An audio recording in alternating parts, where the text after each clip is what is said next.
to Secret Mom Hacks, episode number 66. My name is Krista, and I'm your host. It's May 8th, 2024, and on today's show, I'm happy to be joined by another podcaster. Her name is Valerie Probstfeld, and she's the host of To Mom Is to Love, a show through which she inspires moms to live their verb. I enjoy Valerie's podcast because she covers a variety of topics relevant to us moms, from anxiety and self-care to the joys of cotton candy and dog therapy, and so much more.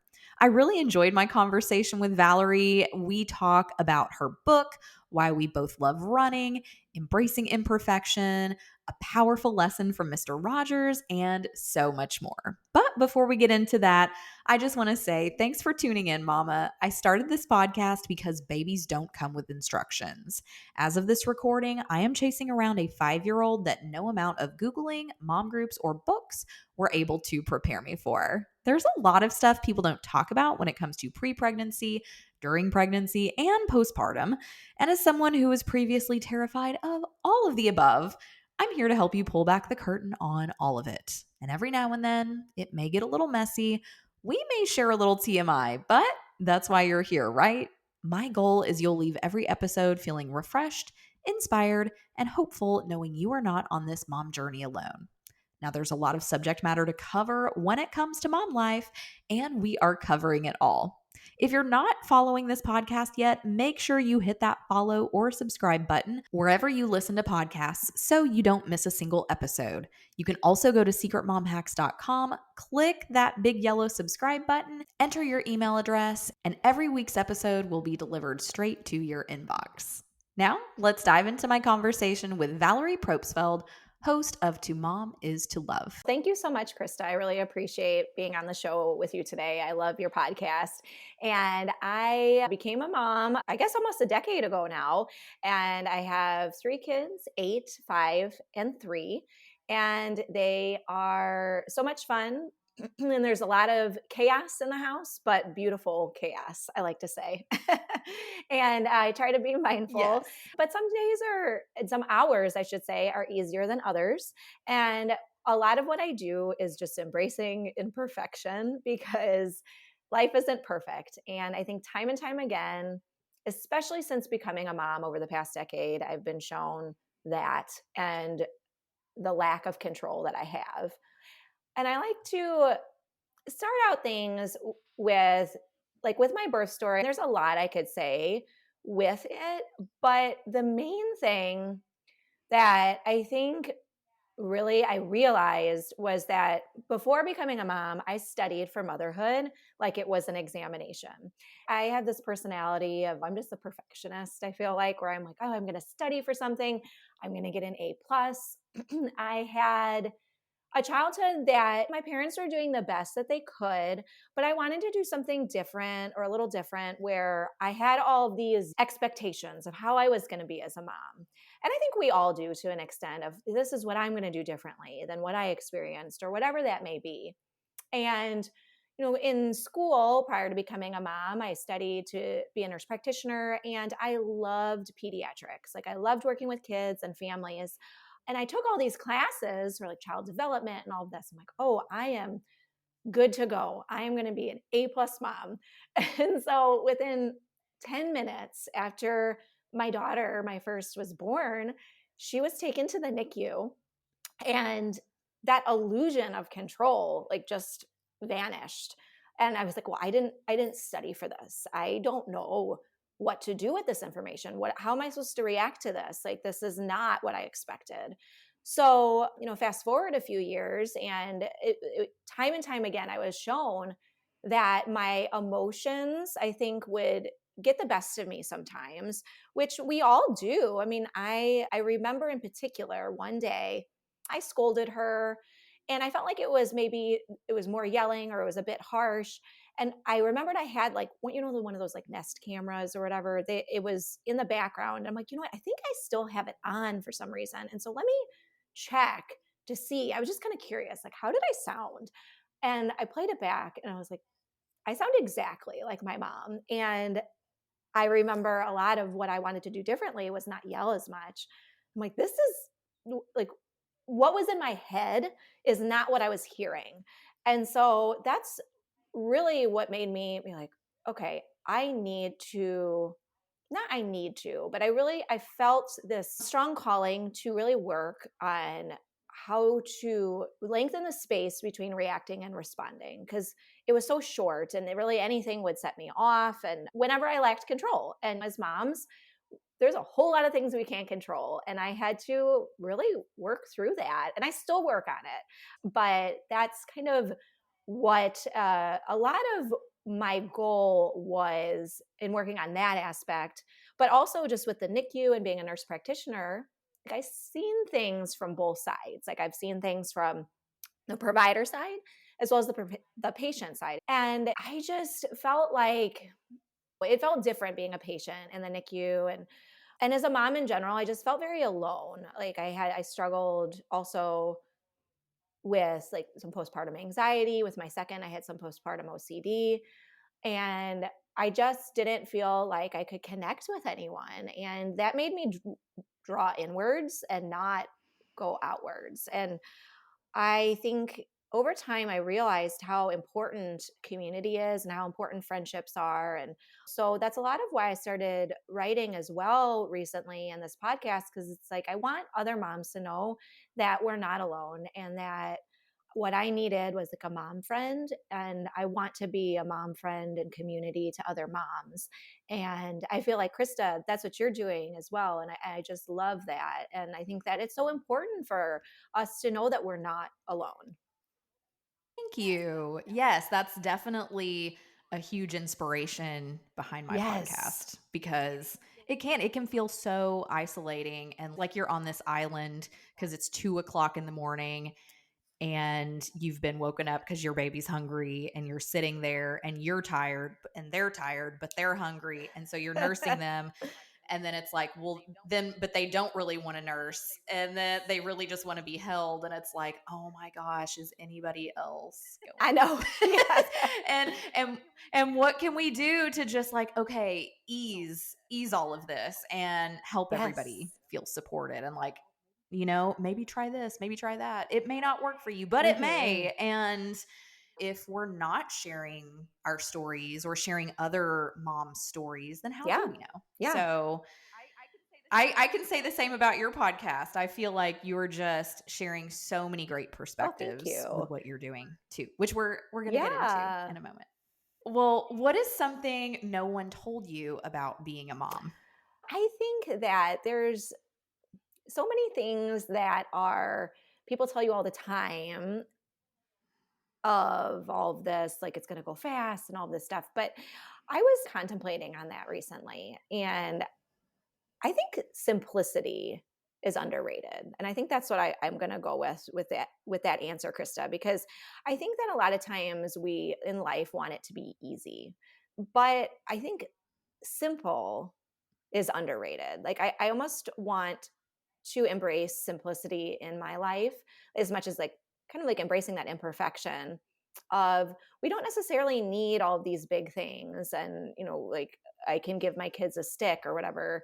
I think that like was inducted into some toy hall of fame or something like that, the stick or but like these simple things of like we don't have to constantly be entertaining our kids or doing all these things. Like let them play, just watch them, be mindful. And I think so much of advice is you need to do this, this, and this, but not as much just be and soak it in. We're told to soak it in, but we're not really told how to soak it in.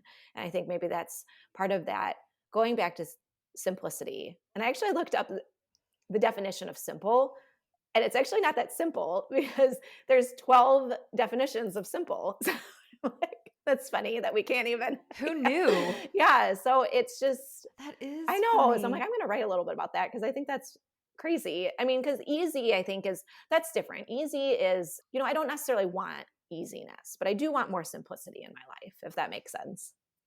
I completely understand and agree. And that really even brings me to an observation with your podcast. But the title of your podcast is To Mom is to Love. Yeah. And I think if you think about just in simplest terms, At the end of the day, that is what we are called to do, Yes. is to love. And I think there are so many aspects of whether it's being a parent or being a partner or being a friend or whatever, where it's so easy to be quick to respond, right? Yes. But really, the simple thing to do is to take a step back and say, I'm here to love people. So what does love look like in this moment? And so Yes. I that's something I really appreciate about your podcast, because it really it's through that lens of being that loving mom.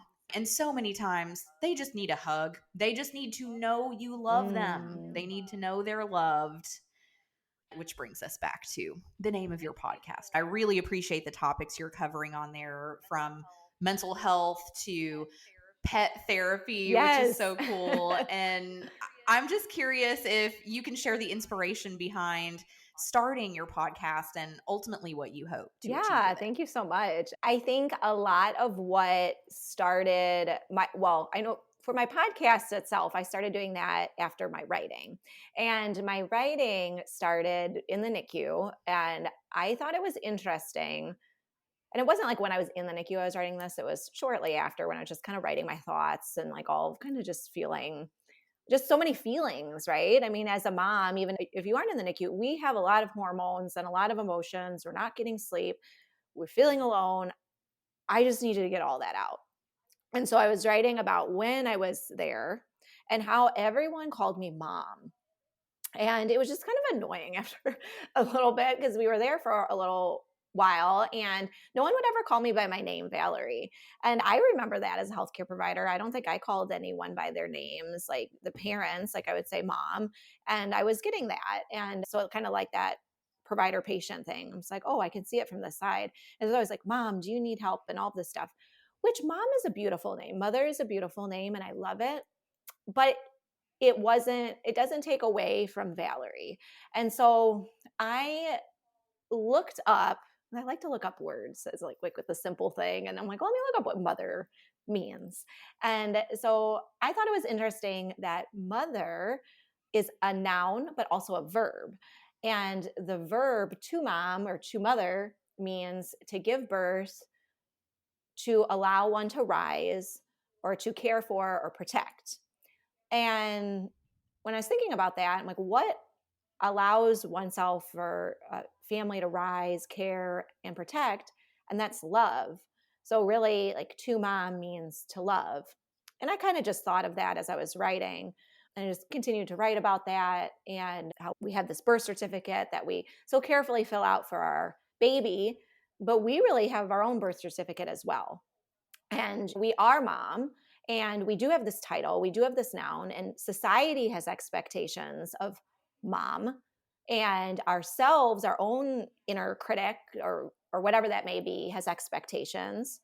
But when we take the focus away from our title and we focus more on that verb of just to mom or to love, then I feel like it kind of takes that pressure away and brings us back more to just really that simplicity or that embracing imperfection of it's okay. It's just in this moment, all I can do right now is to mom or to love. I can love in this moment. And sometimes that may be loving myself. And I think we're so entirely too hard on ourselves as moms, and realizing that if our cup is not full, then it's hard to give to other people. And so taking a step back and saying, I'm not a perfect mom, but I'm an imperfect mom who loves, and that I can control. And so I kind of go about my days doing that. And so a lot of this writing that I've done, like I got the past 2 years, I've been doing it a lot, and I have a book ready to go. And I was meeting with some publishers, and they're like, "Oh, well, you need a platform." So I didn't really know much about having a platform. I'm like, "Oh, I can't just like publish this book," and they're like, "Well, no, you kind of need more. I mean, you can, but so you need more of an audience and all that." So then I'm like, "Okay, well, I guess I got to embrace social media now," which I didn't really do much at the time. So my husband's he's in IT and he listens to a lot of podcasts, and he's like, why don't you like look into podcasts? And I listened, Krista, you and I do running. Like when I was running, I felt like podcasts, I'm like, this is kind of cool to like run and listen to someone and learn something, kind of multitask. And I was listening to Andrew Huberman, the Huberman Lab, and I thought he was just incredible. And so I'm like, oh, this would be really cool to take what I wrote about and talk about in a podcast and interview people and learn things from others. And so that's kind of how it all came about. I've been doing it for the past year and I've been really enjoying the podcast. I still have the goal to get the book out in the next year or two. I'm not sure as far as the publishing goes, maybe self-publish or traditional. I don't know yet. I've been meeting a lot of fun people from writing groups and all, and meeting people like you, Krista, with podcasting groups. So I've been really enjoying the ride and all the community. But really, ultimately, I think to go back to the simplest form of it is that I want to know, or I want moms to know that they're not alone and that it's okay to embrace imperfection. And I almost wish that generations before us were told that as well. And I think that we're now starting to embrace it's okay to not be okay. We can talk about mental health and all of that. Because I think prior it was like, you need to shove this down. It is a weakness to talk about. But in fact, I feel like it's very much a strength. Like it's been some of the hardest things that I've had to do to persevere through these really hard, anxious emotions, this fight or flight system that's in my head on overdrive. That's so hard to do. And we all are working on something, and that's okay. And to kind of acknowledge that and say, you know what, I need help and I need community to tell me what's the next step. And maybe that next step is like just brushing your teeth or doing the next right thing. Because I think really breaking it down, every moment is either we're going to act in love or in fear. And so, what do I choose to act in this moment right now? Well, I noticed you've had several speaking engagements, I think at your local Yes. library, maybe some other places, revolving around topics that you share about on your podcast. So tell us a little bit about those and what impact you're hoping to have with in-person speaking opportunities versus also reaching listeners through your Sure. podcast. Thank you so much. Yeah.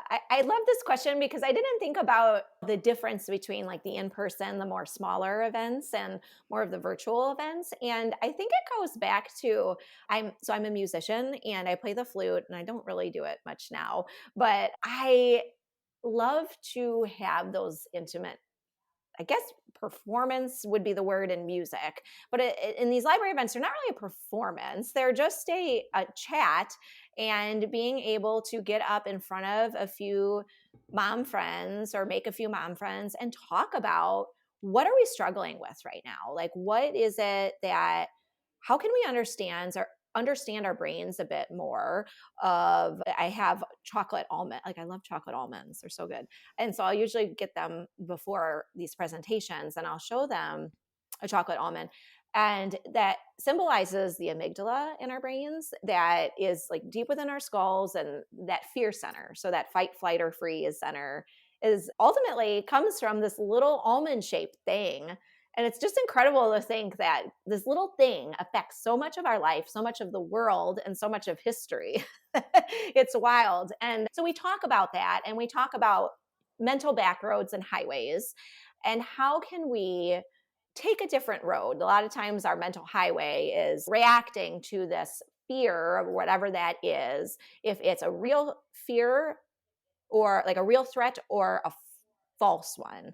So like, for example, like I will many times get frustrated when we're running late for school, and but really that's a perceived threat. It's not a real threat if we're late. Like nothing normally bad is going to happen if we run late as far as like a safety concern. But that amygdala in our brain really doesn't know the difference because all animals share that.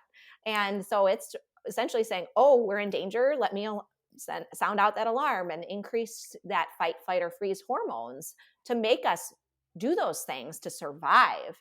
But if it's not a real threat, all of those feelings are doing are really just kind of just making us frustrated or anxious or worried.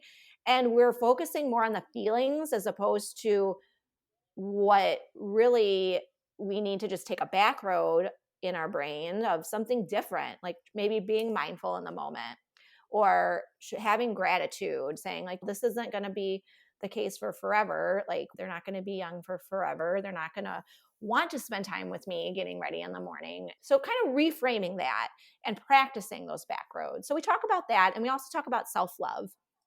And that John Gottman is a marriage researcher who talks about the 5-to-1 ratio of 5 compliments or 5 positives to 1 negative is kind of this golden formula for success in relationships, because we focus more on the negative. So we need to counteract that. But the most important relationship, there's God or whatever you believe in with that, but also yourself. And so why are we always so down on ourselves? Like, we have so many more negatives. I'm not giving myself 5 positives to 1 negative with myself. And so let me try and do that more. And I love Mr. Rogers. He has a song that in my last talk we played it. It's You I Like. And I love that song because I haven't heard it in a while, but recently I heard it again. And it was just Mr. Rogers so eloquently plays and sings about how you don't have to do anything for me to like you. Like, I like who you are. And he says it's not the clothes you wear or the toys you play with, it's you.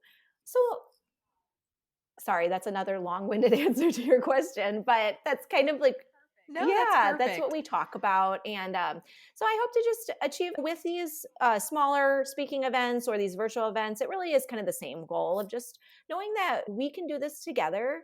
And that I think also I hope to change generational legacies. I think that's a big thing of, I think ultimately we don't realize so many times how much power we have as moms. And if we think about how many people that will, it's kind of mind-boggling to think in 100 years from now, or how many descendants will you have, and the actions that you're taking today, how can that impact, that ripple effect you can really truly have. And I think that's just so amazing and powerful if you think about it. So I'm trying to like throw pebbles, I guess, in the water. A variety of ponds, I guess. Sure. I love that. We talked about you being a nurse practitioner. How would you say your that career has influenced the content and messaging of To Mom is to Love? Yeah, thank you. I think a lot of it is having people be aware of resources out there, because I know that as a provider, it is hard to get all of the things that you want to get into in the time slot that you are allowed many times. Like, our hands are tied with like charting and whatever it is that we need to talk about and do. And I can talk on and on about medicine and all that, but there's just not enough time to learn all the resources there are in many appointments and many providers appointments, like whether that be like in pregnancy or in our pediatricians or our own well exams. So I'm trying to have people be aware that there are resources out there. So like with pet therapy, like I had an episode just recently with Dr. Barbara Vokatis on dog. Well, this was more dogs in the classroom, but there's dogs in the classroom. There's options for, we talked a bit about like dogs in the hospital setting. And also a couple episodes ago, we talked about horse therapy, like equine therapy, stuff like this. Like, I just don't feel like there's as much time to talk about in visits, as well as just listening to stories as well of other people who may be struggling, or resources that people can offer. For example, like there's the difference between perinatal counseling versus regular counseling. You know, maybe if you're struggling with PTSD, there's options for that. And I don't have a psychiatric mental health background, but I do know that some providers that can do like EMDR or other types of therapies. So I have quite a few guests on there, but I also try to make sure that it's something that maybe this speaks with you, this topic, or if it's something that you're going through, or maybe not this one, but maybe some other one. So I try to just get those resources out there. And so that's kind of how my nurse practitioner role plays into it. And then I guess the one other thing with that is, I remember being in school, being told that patients and families, it's very hard to hear, like truly hear what you're saying in the moment, because you have that fight, flight, or freeze thing, like that little almond again. You are scared. It's scary. Whatever this, a lot of times in a medical situation, you're scared, and it's hard to pay attention because your body thinks that there is a threat again. So, and I understood that from yes, I know I need to, let's say, educate patients and families in a variety of methods like handouts, verbal, whatever that is. And I didn't truly understand it until I was on the other side. And I didn't hear a thing that this a doctor was saying. I remember one time I was staring at his shoes and I don't know what he said. I know that he had white shoes and the shoelaces were tied a little weird. And that's why I had to have my husband there because I'm like, he pays attention. I can't pay attention. Like I just can't. And so my podcast, that there's that too of like maybe it's like, oh well, let me, I don't know much about, let's say, what resources there are on perinatal counseling or whatever that is. So let me see like what this episode's about to see like what resources there are out there because we really need more education, I guess, outside of the provider office as well. And I always encourage everyone to touch base with your healthcare provider and do that as well, obviously, but just to know that there are resources online as well and kind of spread the word about it. I want to ask one that I didn't send to you, but this is something you and I both naturally have this passion for, and that is Yes. running. So I have shared a little bit of my running journey on my podcast. I love it. I'm obsessed with running. I don't run every day, but I have a goal of running. I think it's like 6 races this Yeah. year, and I think we both have one coming up in April, and then I'm doing another one in May and a couple closer to the fall. But on days that I'm supposed to run, if I miss it, I had become an ogre, and I have such a better headspace on the other side of that run. So I'm curious for you, why did you start running? Why do you love it? And for me, I for people who are like, I need to be active, but I don't know what to do, I'm like, then run because it's the easiest thing you can do. All you need is a sidewalk. Or I've also really lately gotten into on my non-run days. I try to hit a certain step count every day if I'm not Yeah. running. So I have gotten into like walking workouts on YouTube, Oh, okay. which is awesome because you can hit like 10,000 steps in, I don't know, an hour and 15 minutes or something like that, just Oh, that's great. walking or like doing very not it's not like you're just standing in front of your TV marching your legs up and down. Yes. Like they make it a little more because you wouldn't want to do that for an hour and 15 minutes. They make it fun and, simple and very low impact.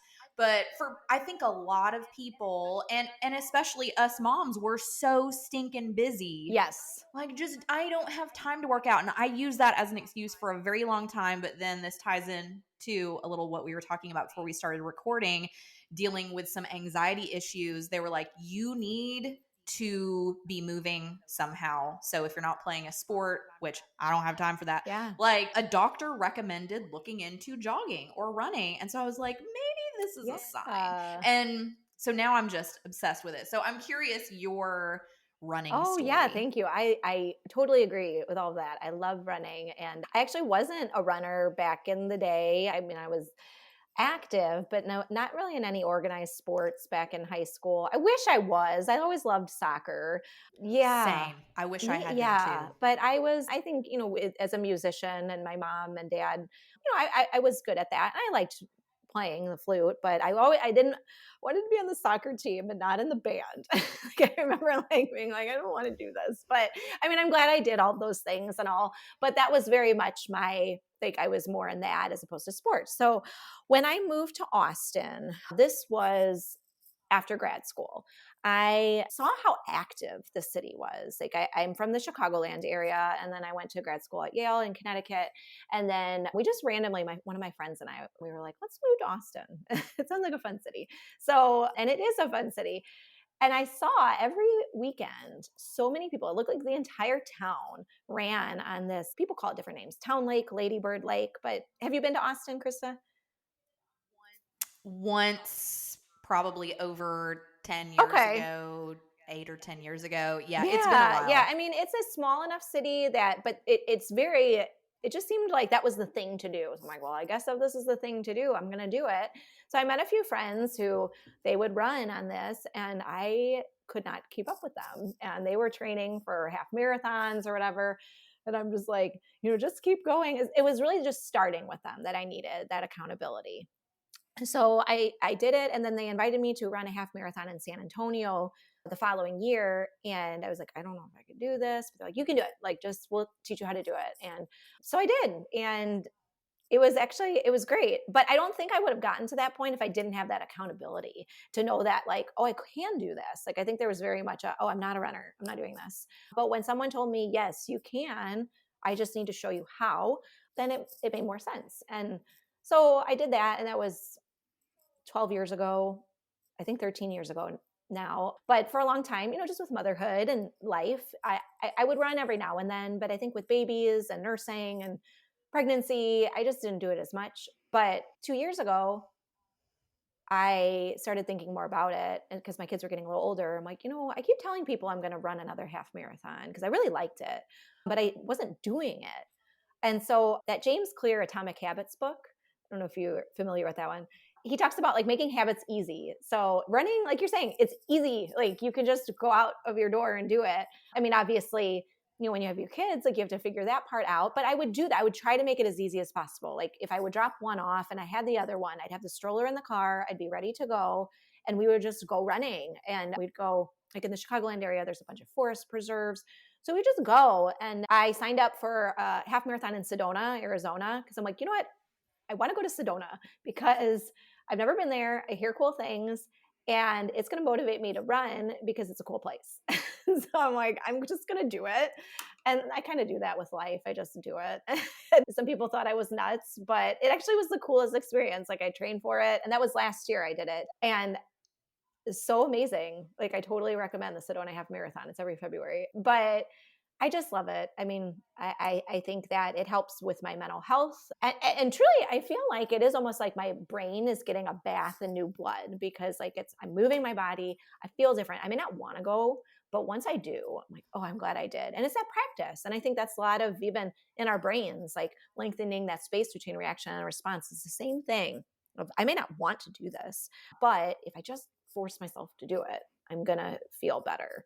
So I have a couple of runs coming up. And I think you had mentioned, Krista, one time about on one of your episodes about like stretching. I did really like figure out I need to do this now that I'm going to be 40. My yes. Yes, because your body will just injure Yes. itself. Like I don't want to say no fault of your own because it is your fault if you're not stretching and you should be stretching. But like you will be running and not trip over a rock, not twist your ankle. You're just running and all of a sudden because you didn't stretch, you get these little like micro tears in the Yeah. tendons or muscle. I don't know all of the technical terms, but somewhere in your musculature you start developing these little tears and pains, and all then you can do is not I run and know. Yeah. relax and take some weight off of it, and then you're just prolonging what you're wanting to Yes. do. And that was part of my issue, like with that 12-year gap, is I messed up my knee or something. And I'm like, oh, my knee hurts. But I'm like, you know what? I just need to stretch and do these things. And I mean, obviously, like if there's a true injury, but like it was just very much, yeah, where I'm like, let me try and do it the right way this time and not just run, but also cross train and stretch and do what I need to do.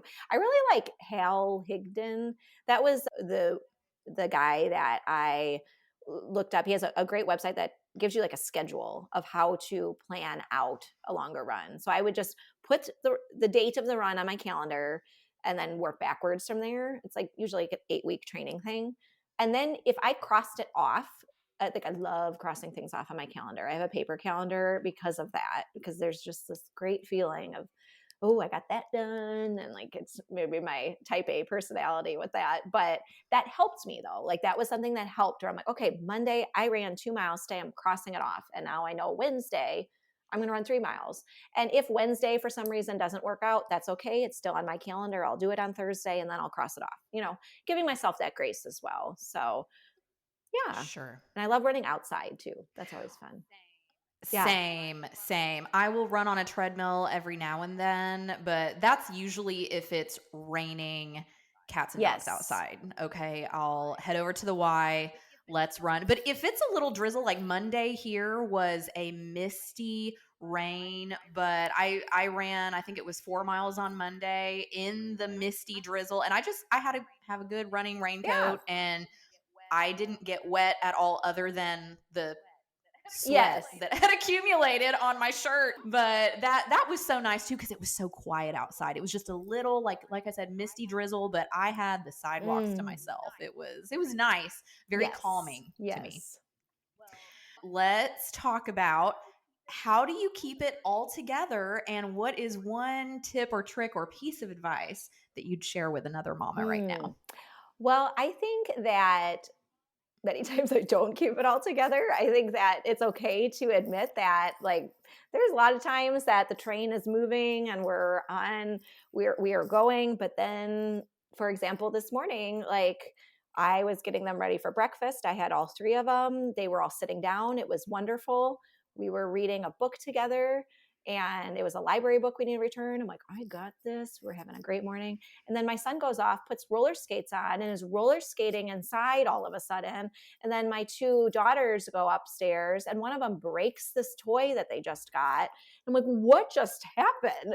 And so I think in those moments, just embracing chaos and not really like saying, okay, like I think that it's important to keep the discipline and all of that, but embracing the fact that we are in a time in our lives that there is going to be this kind of chaos from time to time.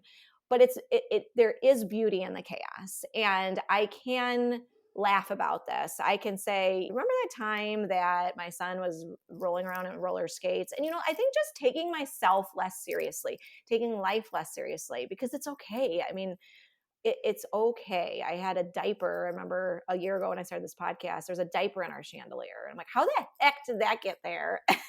It was clean, at least. But it's just like, I don't know. Now these type of things are just funny, where it's like it's life. Not that it's always a zoo in our house, but when it is a zoo, it's okay. Like, we're not perfect. We just are here to love, and that's what it's all about.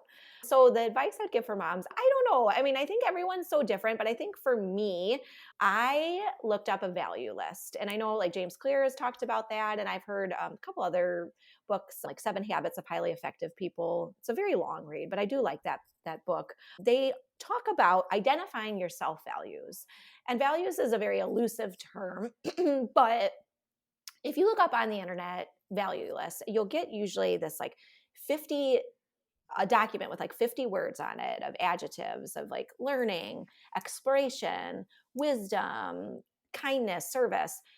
They recommend you to pick 3 to 5 of these 50 or 100 items.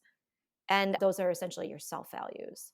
And I think when I did that, mine was learning, exploration, and adventure. That's kind of when I started to do more of that running. When I was like, I'm going to go to Sedona because I know I like to travel and I can embrace, and those kind of things really fill my cup up. And maybe I can double dip. Like, I know there's one book that talks about that, this double dipping of like, okay, well, if I'm running, but I'm also with my toddler in a stroller, so now, like, I can be that mom, I could be there for that mom, but I'm also filling my cup up too.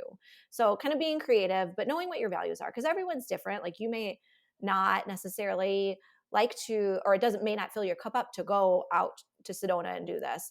Maybe it is, but maybe so just finding what that is, I think that's what my advice would be, because you're important too, and you matter, and there is your name as well as your name of mother.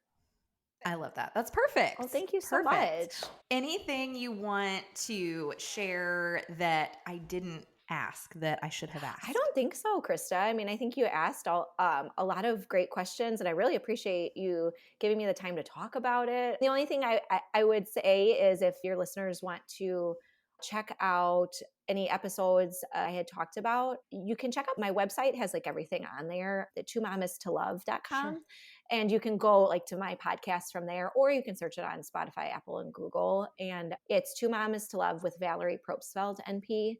My last name, or I guess my husband's last name, is very German. So I have that part, but also the Two Mamas to Love. So it's easier to remember that way as Sure. well. So, but thank you again for the opportunity, Krista. Well, that's a wrap for today's conversation with Valerie. If you enjoyed our conversation, make sure you check out her podcast. You can find links to it in today's show notes. I'd especially like to direct you to episode 60, where she was so kind to interview me and let me share more of my story and the inspiration behind this podcast. Don't forget to check out Valerie's socials linked in the show notes at secretmomhacks.com/episode 66. I'm curious what your favorite part of our interview was. I hope you're walking away inspired with tips either for yourself or that new mom you know. If that's the case, please follow me on your favorite podcast platform if you haven't already. Give me a 5-star rating and leave a review sharing your favorite takeaways so far. You can do all of that by going to ratethispodcast.com/secretmomhacks. Don't forget to stop by secretmomhacks.com where you can find transcripts, resources, and more. Stay tuned for next week's episode, and until then, you've got this, mama.